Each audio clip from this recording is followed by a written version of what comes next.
Hello mga sukeks! For today's video, ipapakita ko sa inyo kung paano ko ginawa yung money bouquet na kasama nung order ng half cake kahapon or nung isang araw pala. Unang-una natin kailangan ay stick. So dito gumamit ako ng isang wood dowel, pero pwede kayong gumamit ng barbecue stick or any stick na pwede nyong gamitin kung anong available sa inyo. And ayan, kuha tayo ng kahit anong papel or any kind of cartoon na pwedeng ipambalot natin sa dulo, sa bandang dulo lang ng stick. Nilalagyan natin yan kasi dyan natin iti-tape or ididikit yung mga papel na pera mamaya. At dahil nga hindi pwedeng directly nating i-tape yung pera, lalagyan natin siya sa bandang baba or half ng pera ng plastic.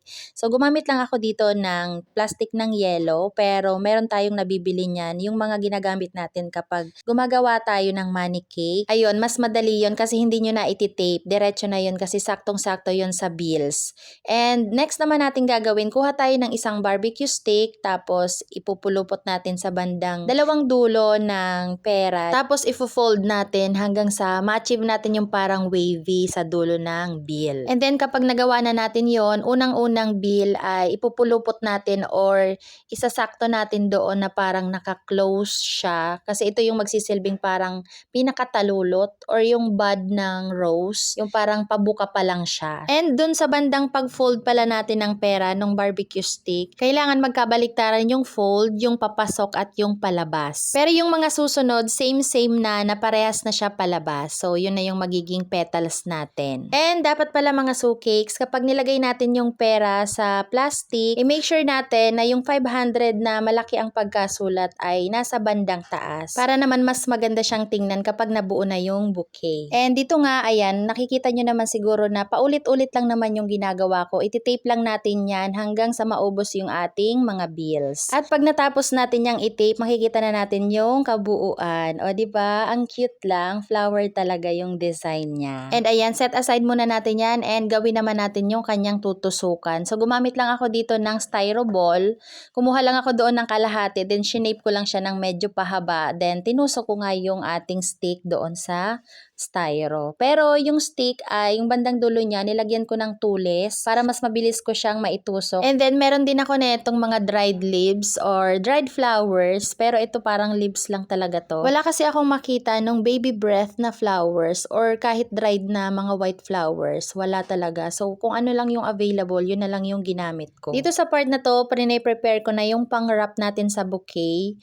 And ayan, finold ko lang siya, kinat ko and finold ko, tapos ganyan lang yung pag-fold ko, yung parang hindi pantay-pantay. So tingnan nyo na lang kung paano ko siya fino-fold, tapos saka ko siya ilalagay dyan. Dito naman sa wrapper na ginamit ko, meron tayong mabibili niyan sa mga school supplies or sa mga bookstores. Pili lang kayo ng mga magandang pang-wrap or kung anong color yung gusto ni customer. Before ko pala ilagay yung wrapper, munti ko nang makalimutan yung ating dried flower na color pink. So ayan, sinukat ko muna siya, tapos pinutol ko. Sa bandang dulo, naglagay ako ng toothpick para medyo matibay yung ipantutusok natin sa styro. So ayan, ganyan lang. Parang 6 pieces lang yung nagamit ko dito, pero bumili ako ng 2 pack ng dried flowers na color pink. Pero ayan lang yung nagamit ko dahil pinaghiwa-hiwalay ko naman kasi pangit naman kung magkakadikit sila. Pero syempre mga sukeks, choice nyo pa rin kung paano nyo pagagandahin yung inyong bouquet and based na din doon sa design na isisend sa inyo ng customer. Ito kasing ginagawa natin ngayon ay sinunod ko lang doon sa peg na sinend sa atin ni customer. And dito naman maglalagay na tayo yung part na merong gold na pang-wrap. So, ayan, alternate lang. Kung napansin nyo kanina, magkakahiwa-hiwalay yung color pink. Kasi nga, maglalagay pa tayo netong merong gold na pang-wrap para naman merong design na alternate dyan. Dito rin sa pinakababa ng bouquet natin, lalagyan pa rin natin siya ng mga wrapper. Alternate lang din yung paglagay ko ng color pink na wrapper and yung color white. Then, maglalagay tayo ng ribbon.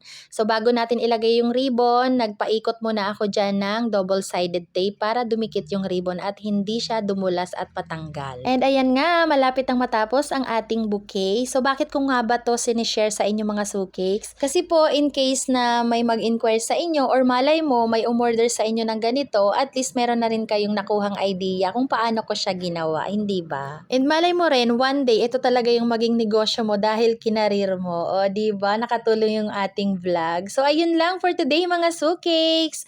Ayan yung ating outcome, 'di ba ang cute lang. Thank you so much for watching. Bye!